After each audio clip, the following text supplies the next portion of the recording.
Однажды в Италии, на забытой богом железнодорожной станции Юга, закончилась история одного побега. Закончилась страшно. Жестким ударом человеческого тела, мчащийся на полной скорости экспресс. Вот только удар этот стал не точкой в истории, а знаком вопроса, ответ на который не найден до сих пор и вряд ли уже будет найден. Однажды в Италии. А начиналось все красиво. Со слов они встретились случайно, или их свела судьба, или и вовсе они познакомились чудесным образом. Да, они не должны были бы встретиться. Он швейцарец, работающий в Италии, она итальянка, работающая в Швейцарии.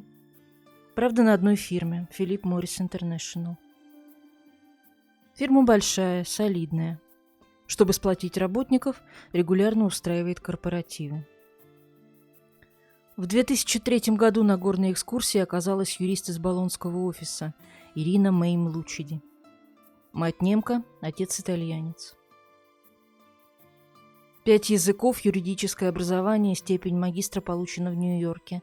Специализация конкурентное право. Курирует южноамериканское направление компании. Словом, женщина блестящая, самостоятельная и успешная. На эту же экскурсию был приглашен Матиас Каспар Шеп, 43 года, гражданин Швейцарии, родом из Торонто. Спортивный, веселый, обаятельный. Таким его запомнили коллеги. Матиас Шеп – инженер из лозаннского офиса. Должность, конечно, поскромнее, чем у Ирины, но тоже с очень приличной зарплатой. А главное, он умеет ее рассмешить. Заботливый и внимательный, он, тем не менее, завоевал ее не сразу. Но то ли со временем Ирина увидела в нем мужчину, с которым можно строить будущее, то ли сыграла свою роль то, что через несколько месяцев отношений она оказалась беременной, причем двойней. В общем, в июле 2004 года они поженились. В Аскале-Пичено, родном городе Ирины, среди ее близких, ее родных улиц, ее воспоминаний. Может быть, ей казалось, что так она привязывает этот новый кусок жизни к чему-то надежному, крепким корням. Поселились молодые в Швейцарии, на берегу Женевского озера, в тихом, скучно-благополучном пригороде Лозанны под названием Сен-Сюльпис. А 7 октября 2004 года на свет появились Олессия Вера и Ливия Клара Шеп, двойняшки. Итальянское и швейцарское гражданство, 3 языка с пеленок, любящие родители, Женевское озеро за окном. Живи и радуйся. Они и радуются. Девочки растут, похожие, но разные. Блондинки в отца. Жизнерадостные, неразлучные, свободно болтающие по-французски, по-итальянски и по-немецки. Им было хорошо. И с мамой, и с папой, и в школе, и везде. Потому что детство – это время, когда мир еще не сломался, и можно быть счастливым просто так. Но все же на с виду безоблачном небосклоне семьи Шеп начали появляться тучи.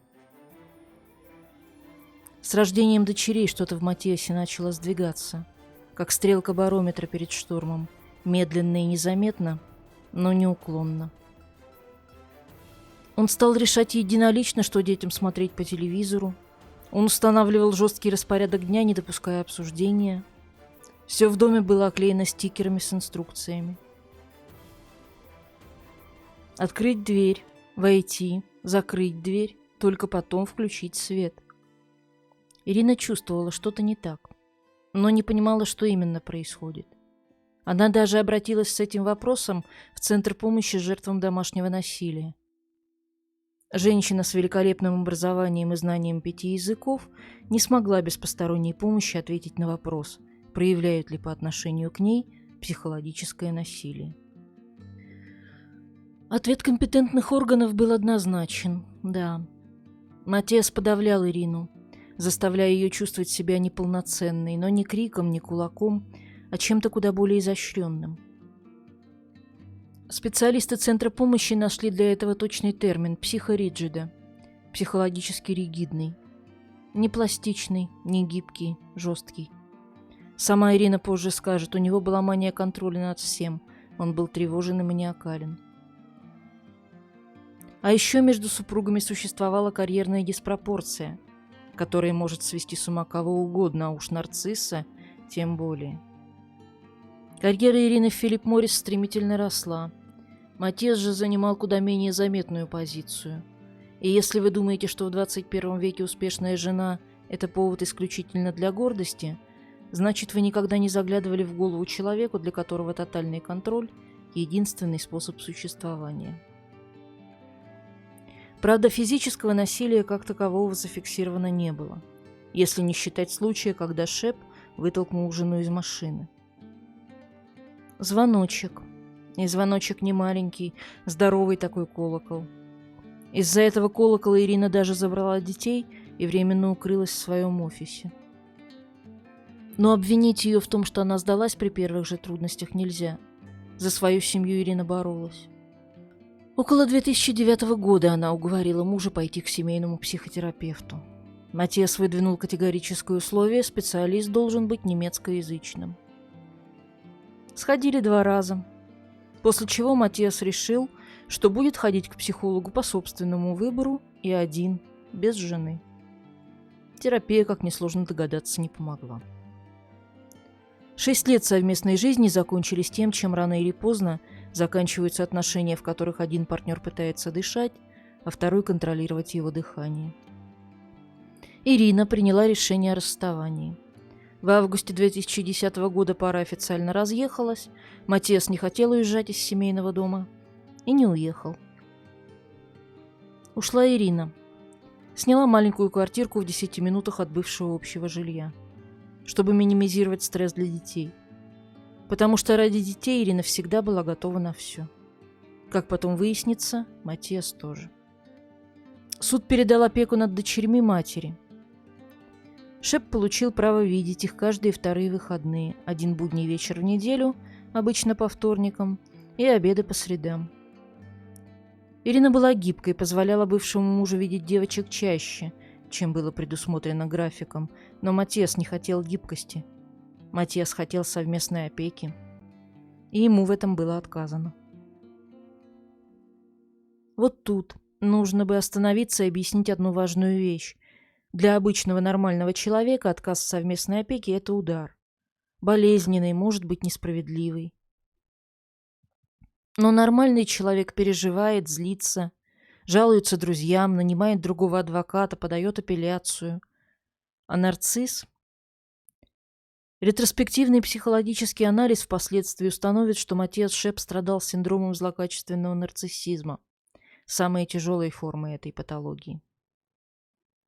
Так вот, для нарцисса отказ в совместной опеке означает нечто совершенно иное. Главное для него не то, сможет ли он видеть детей и сколько, а то, что он проиграл. У него отобрали то, что, как он считает, принадлежит ему по праву, и виноват в этом один конкретный человек. Матиас неоднократно пытался помириться с Ириной, используя для передачи посланий детей, умоляя воссоединиться. Ирина отвергала эти попытки и настаивала на оформлении развода. В одном из писем к ней он написал: «Без совместной опеки я не справлюсь. Я совершенно безумен, на пределе, уничтожен. Помоги». В другом: «Вместо разумного диалога я получил в ответ этих дерьмовых адвокатов». Крик о помощи? Безусловно. Но помощь, которую имел в виду Матиас, заключалась не в том, чтобы ему помогли справиться с болью, а в том, чтобы ему вернули контроль над ситуацией. На Рождество 2010 года мама отпустила 6-летних Олесию и Ливию с отцом на Карибы на 3 недели. Ирина дала согласие, несмотря на возражения собственных родителей. Поездка прошла без инцидентов, все было нормально. Совершенно нормально. Затишье, которое нередко случается перед тем, как земля уходит из-под ног. И после этих каникул 26 января 2011 года Ирина отправляет Матиасу электронное письмо. Обычное, деловое. Документы на развод будут готовы в ближайшие недели. Все. Одно предложение. Но для Матиаса Шепа это предложение стало тем, что следствие потом назовет спусковым крючком. На следующий день Матиас составляет завещание. По-немецки, аккуратным почерком. Датировано Сен-Сюльпис, 27 января 2011. Это завещание нашли потом в запертом ящике в его доме. «Моя смерть — лишь вопрос времени», — написал он. Ирине только обязательная по закону доля. Дочери, названы главными наследницами, каждая получает половину. Но есть пункт 5, пункт, который заставляет на секунду остановиться сердце. Мой брат и сестра, Даниэль и Майя Шеп, станут моими основными наследниками, если моих дочерей, Олеси и Ливии, больше не будет в живых. Представьте, что завещание пишете вы. Придет ли вам в голову предусмотреть в нем смерть ваших детей, сколько бы лет им ни было? Олесе и Ливии на тот момент было по 6. Много позже анализ компьютера Шепа покажет, что в те дни он целенаправленно искал в интернете информацию об огнестрельном оружии, методах отравления, расписаниях паромов на Корсику и способах суицида. Пазл, от которого хочется отвернуться, но который складывается в картинку настолько страшную, что даже следователи, повидавшие всякое, потом признавались, что это дело изменило их. Вот только сложился этот пазл гораздо позже. Отдавая, как обычно, в пятницу детей отцу, Ирина не знала о завещании. И 28 января 2011 года Матиас Шеп забирает дочерей на выходные. Все по закону, все как положено по графику. Каждые вторые выходные дети проводят с папой. Паспорта девочек, естественно, остаются у Ирины. Папа отправляет бывшей жене сообщение. У нас все хорошо. Мать получает его, и на душе у нее спокойно. Настолько, насколько вообще может быть спокойно на душе у женщины, которая делит детей с бывшим мужем. Суббота, 29 января. Матиас просит соседей присмотреть за Олесей и Ливией. Куда он отлучался на это время, неизвестно, но сосед утверждал потом, что по возвращении трекинговые ботинки Шеппа были в грязи. Ирине приходит сообщение: «Все в порядке. Девочки останутся со мной до понедельника. Я отвезу их прямо в школу». Ирина возражает. На душе у нее неспокойно. Она хочет, чтобы девочки вернулись домой, как обычно, в воскресенье вечером. Тогда тон Матиаса начинает меняться. «Девочкам я нужен, и мне нужно больше времени». Но пока еще это звучит как обычная манипуляция разведенного отца. Пока еще. Воскресенье, 30 января. Около часа половины второго дня Матиас забирает Олесю и Ливию из дома соседей, с детьми которых девочки играли. Возможно, он повез их пообедать. В 15:50 его телефон фиксируется всего в 5 километрах от Сен-Сюльпис. Но в 18:04 он пересекает швейцарско-французскую границу и въезжает во Францию. Однако паспортов у девочек нет, они остались у Ирины. Возникает вопрос, как 6-летние дети пересекли границу. Следствие предполагает, они могли быть спрятаны в багажнике. Спрятаны. Живые, мертвые, спящие, одурманенные. Никто не знает. Это один из тех вопросов, на которые ответа нет до сих пор. Но Ирина еще не знает о пропаже. В 18:21, находясь уже на территории Франции, Матиас отправляет последний СМС Ирине: «Девочкам я нужен», и обещает отвезти их прямо в школу утром. Здесь он остается на одном и том же месте подозрительно долго. Потом так и не удалось выяснить, почему. А впрочем, возможно, он и девочки просто ужинали. На СМС Ирина отвечает отказом. «Привези их к 7», — говорит она. Матиас просит еще раз. А потом, в 19:38 на подъезде к Лиону, он навсегда выключает мобильный телефон. И навсегда здесь не фигура речи, он действительно никогда больше им не воспользуется. Телефон найдут потом, на приборной панели его машины, выключенной, рядом с разбитым GPS-навигатором.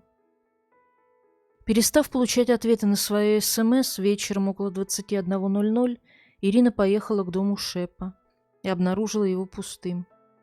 Несъеденная лазанья в духовке, 2 стакана на столе, а школьные рюкзаки детей, автомобильные детские кресла и любимые мягкие игрушки, те, без которых девочки не могли заснуть, остались на месте. Пропали только 2 больших черных чемодана. Она тут же отправилась в полицию и уже около 22:00 заявила о пропаже своих дочерей-близнецов. Полицейские приехали к дому Шеппа и в запертом ящике письменного стола обнаружили его завещание, датированное 27 января, с оговоркой в случае, если мои дети Олеся и Ливия больше не будут в живых. Знаете, что сказал на это полицейский, обезумевший от страха матери?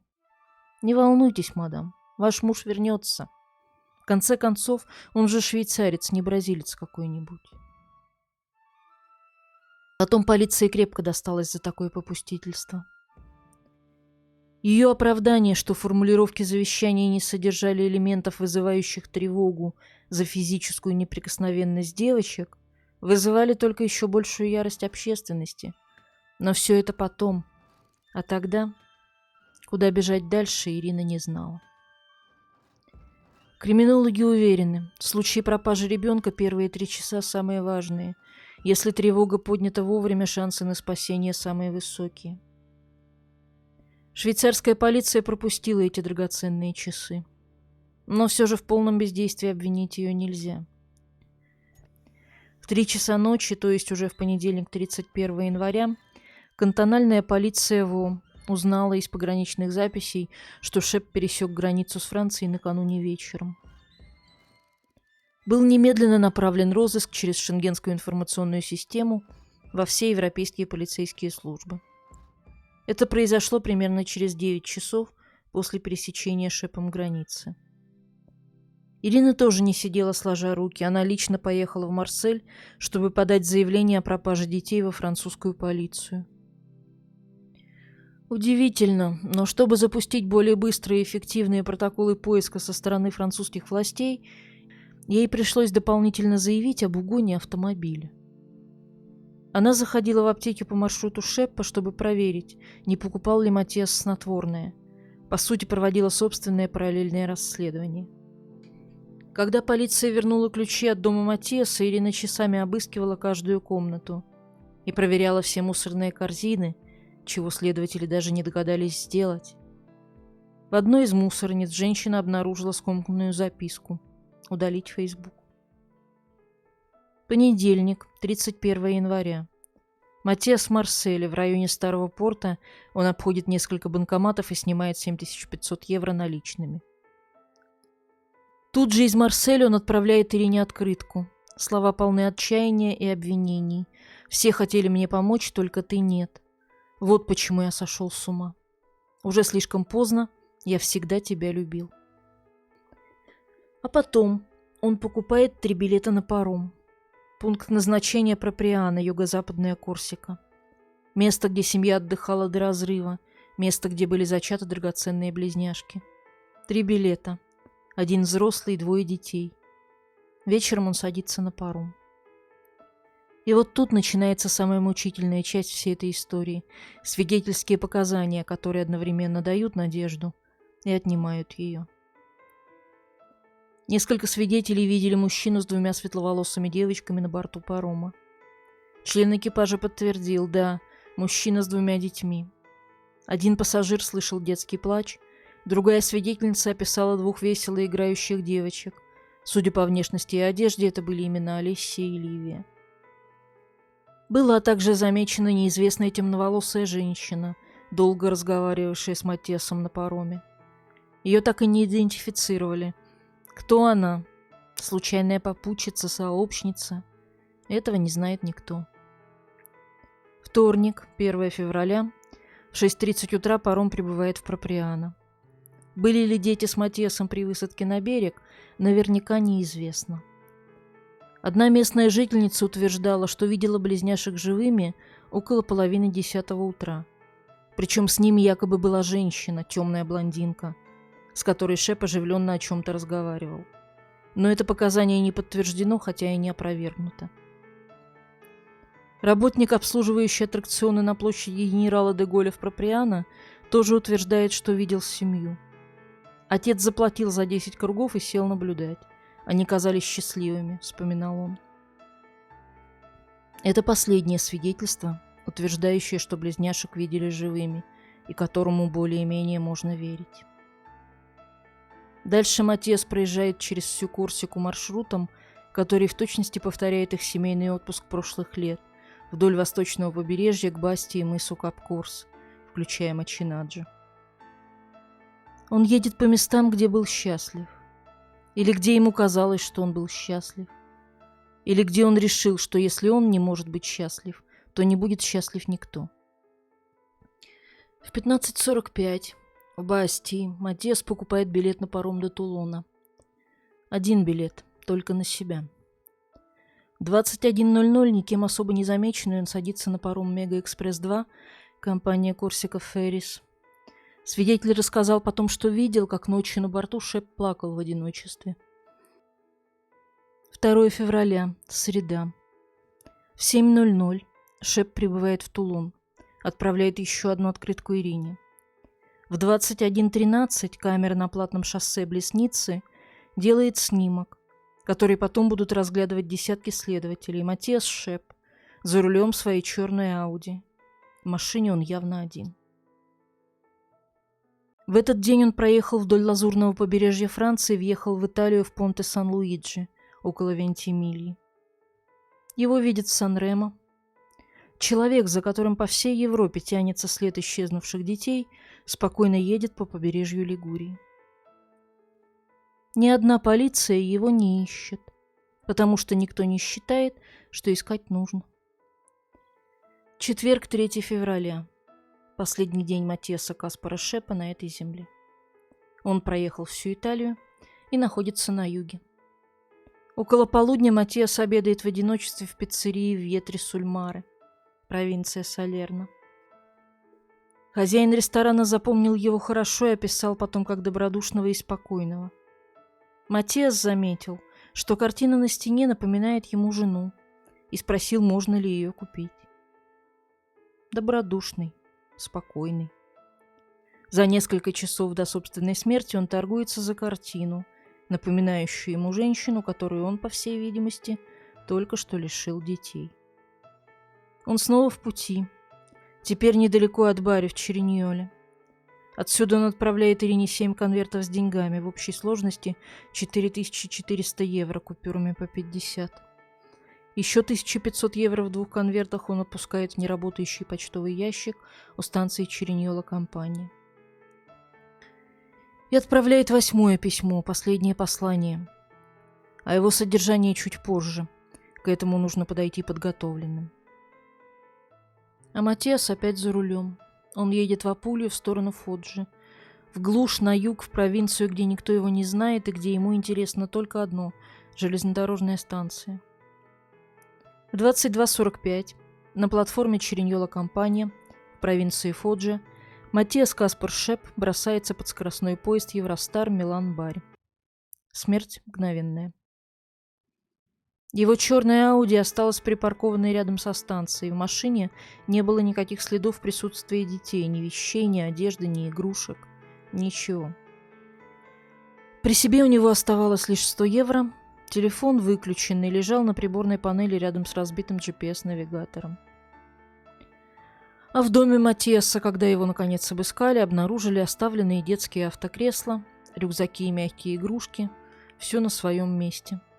Только 2 большие дорожные сумки отсутствовали. Следователи сухим языком профессионалов отметили в протоколах, что эти сумки были достаточно большими, чтобы вместить тела детей. Такая у следователей работа. Тело Шепа было обнаружено итальянской полицией, его идентифицировали как иностранного гражданина и уведомили швейцарские власти. И лишь в пятницу, 4 февраля в 16:00, кантональная полиция ВО выпустила публичное объявление о розыске Олеси и Ливии через 6 полных дней после их отъезда из дома и через 4 дня после рассылки розыска через Шенген. Узнав о самоубийстве Матиаса, в тот же день семья создала страницу в Facebook «Missing Alessia and Livia». Бесконечно долгий промежуток между тревогой 30 января и публичным объявлением 4 февраля стал одним из самых спорных аспектов дела. Сама Ирина впоследствии говорила, французская полиция продемонстрировала гораздо большую оперативность, чем швейцарская, вероятно, из-за отсутствия у последней опыта в расследовании исчезновения несовершеннолетних. Депутат кантона Вод Джессика Жако отмечала в 2021 году, что сегодня полиция была бы значительно лучше подготовлена для подобных случаев. 9 февраля в Лозанне состоялось трехстороннее совещание следователей из Швейцарии, Франции и Италии. Французская полиция проверила около 30 марсельских отелей и обыскала аптеки на предмет покупки снотворных. 10 февраля жандармы начали поквартирный обход в Верхней Корсике. На следующий день на Корсику были направлены 2 швейцарских следователей. 11 февраля кантональная полиция ВО провела пресс-конференцию, на которой частично обнародовала содержание последнего письма Матиаса к жене. «Моя дорогая, я хотел умереть вместе с ними, но, к сожалению, так не получилось. Я умру последним. Дети покоятся с миром, они не страдали. Ты их больше никогда не увидишь. Ты их больше никогда не увидишь». Слова, от которых мать сходит с ума, слова, которые не являются ни признанием, ни доказательством, ни ответом. Они являются пыткой. «Ты их больше никогда не увидишь» может означать «мертвые», а может означать «тебе их не найти».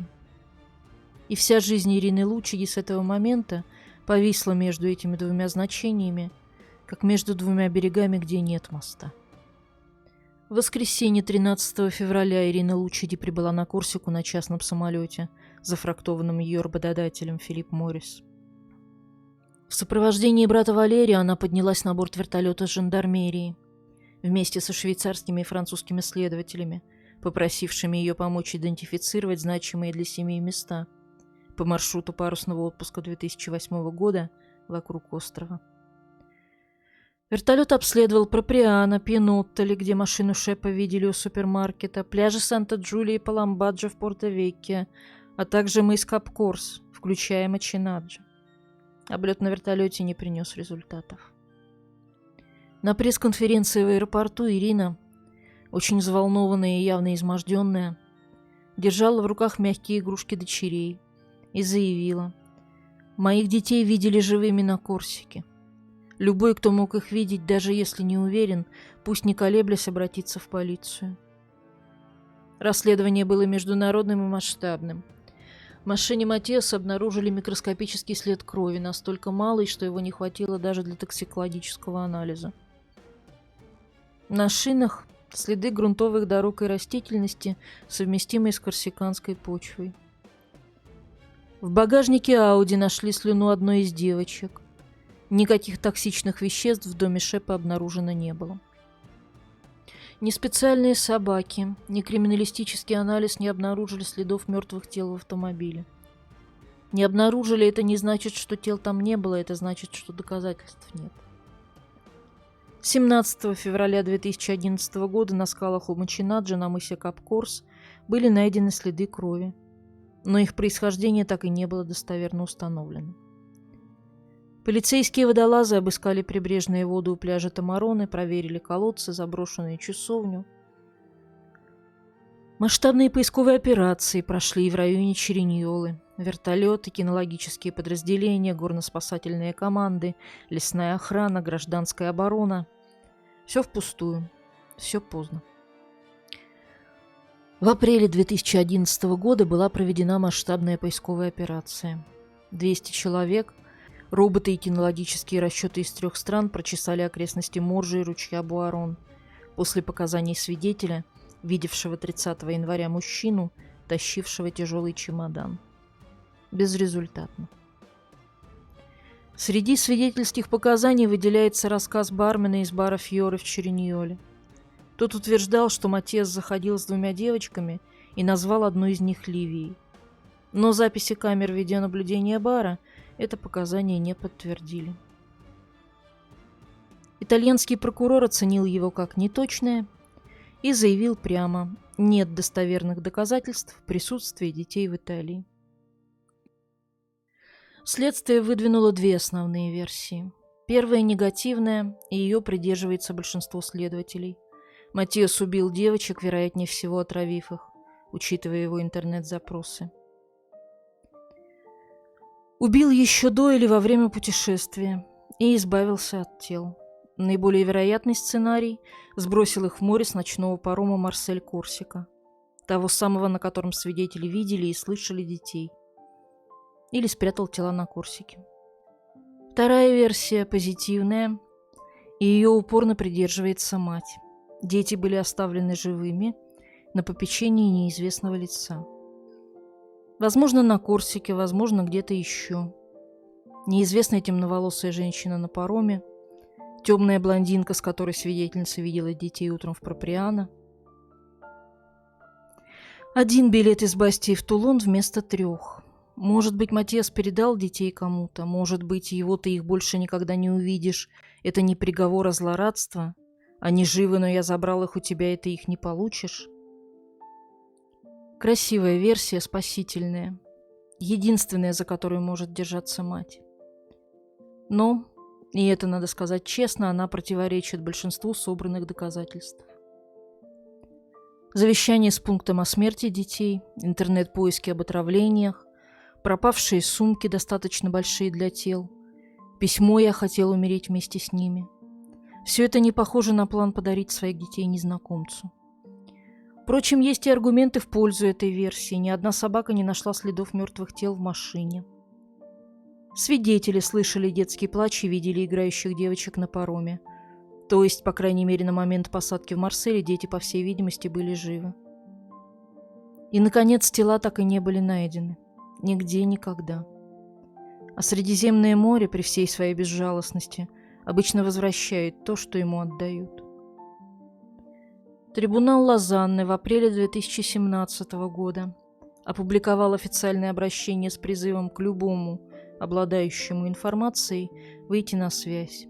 В противном случае суд намеревался вынести декларацию о предполагаемой смерти обеих девочек.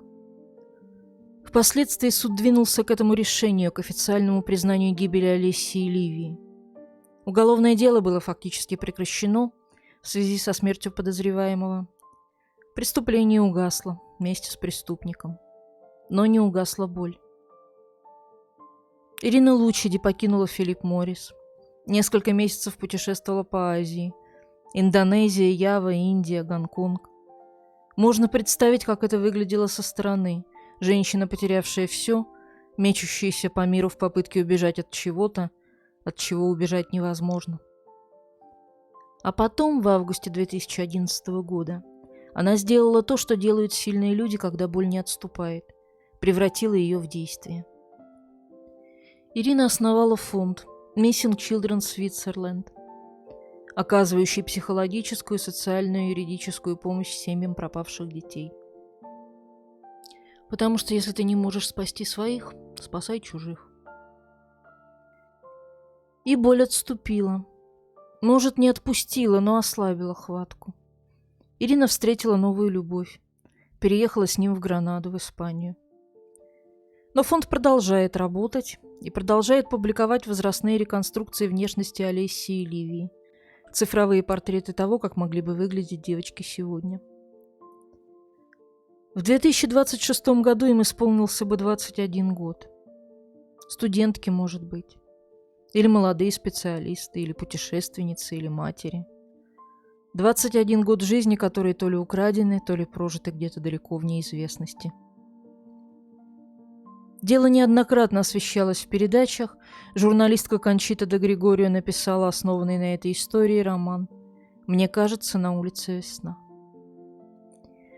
Книга вышла в 2015 году, получила премию в 2016, а в 2022 году была переведена на английский. И именно де Григорио, описывая роль семьи Шепов, нашла самое точное для нее определение – стена молчания и безразличия. Родственники Матиаса, его брат Даниэль, сестра Майя, вся семья из кантона Базель выстроили эту стену между собой и Ириной. Никто из них даже не приехал забрать тело Матиаса из Чериньолы. Как будто вся семья Шепов решила, что если молчать достаточно долго, то ничего этого не было. Как в свое время полиция кантона Во заявила, что не было сигналов об опасности для детей. Не было сигналов. Отчаянные истеричные письма, отказ в совместной опеке, завещание на случай смерти девочек. Не было сигналов или не было желания их видеть. Это дело, как и слишком многие подобные дела, обнажило системный провал. Ни суд, ни полиция, ни социальные службы не распознали угрозу, исходившую от человека с тяжелым нарциссическим расстройством. Потому что нарцисс не выглядел как монстр. Он выглядел как солнечный, спортивный, заботливый человек. Как хороший отец, который просто хочет проводить больше времени с дочерьми, и именно поэтому он так опасен. Ирина Лучидин никогда не переставала верить, что ее дочери живы. Это ее право. Это единственное, что у нее осталось. И, может быть, там, в Гранаде, каждое утро она смотрит на возрастные реконструкции и думает, а вдруг сегодня, а вдруг позвонят, а вдруг. Олеся и Ливия Шеп не найдены до сих пор. Однажды в Италии.